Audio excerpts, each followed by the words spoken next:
साल 2020 चीन के लिए अच्छा नहीं रहा।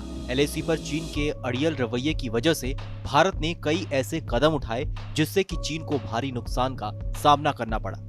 इसमें सबसे बड़ा कदम था चीन के ऊपर भारत का डिजिटल स्ट्राइक। साल 2020 के नवंबर महीने में भारत ने चीन के ऊपर डिजिटल स्ट्राइक करते हुए कई चीनी ऐप्स पर बैन लगा दिया था। टिकटॉक, वीचैट, पबजी जैसे एप्लीकेशंस पर बैन लगाने के बाद से ही भारत में देसी ऐप्स का बाजार बढ़ने लगा था।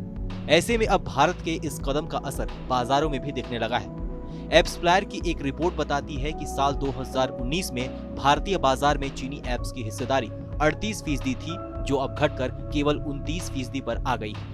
वहीं इस दौरान भारतीय ऐप्स की हिस्सेदारी बढ़कर 39% पर पहुंच गई है।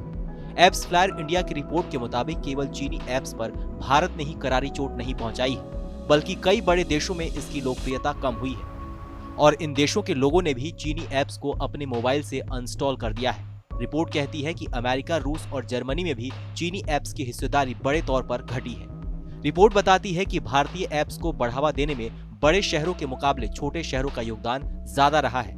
भारत में सब अर्बन एरिया और टीयर 2 और टीयर 3 के शहरों में भारतीय ऐप्स की मांग लगातार बढ़ रही है, जिसके चलते इन ऐप्स का बाजार बढ़ा है। एप्सप्लायर इंडिया की रिपोर्ट के मुताबिक देश में इंस्टॉल होने वाले कुल ऐप्स में 85% हिस्सा छोटे शहरों से ही आया है। लोगों ने गेमिंग से लेकर फिनटेक कंपनियों के ऐप्स को सबसे ज्यादा इंस्टॉल किया है। ऐसे में एक और कोरोना के पीक में जहां कई इंडस्ट्री की हालत खराब हो गई, वहीं भारतीय ऐप्स और डिजिटल कंपनियों ने इस दौरान काफी ग्रोथ दर्ज किया, जो भारतीय बाजार और अर्थव्यवस्था के लिहाज से अच्छी खबर है। लॉकडाउन के दौरान लोग घरों में रहे और ज्यादा से ज्यादा समय मोबाइल फोन पर ही बिताया, इसलिए एक्सपर्ट लॉकडाउन को भी भारतीय ऐप्स का बाजार बढ़ने में महत्वपूर्ण भूमिका मानते हैं। वहीं चीनी ऐप्स पर पाबंदी लगाने के बाद भारतीय कंपनियों का यह फायदा कहीं ना कहीं दोगुना हो गया। आपकी इस खबर को लेकर क्या राय है, हमें कमेंट सेक्शन में लिख के जरूर बताइए। बाकी देश और दुनिया की तमाम बड़ी खबरों के लिए देखते रहिए TV9 भारतवर्ष।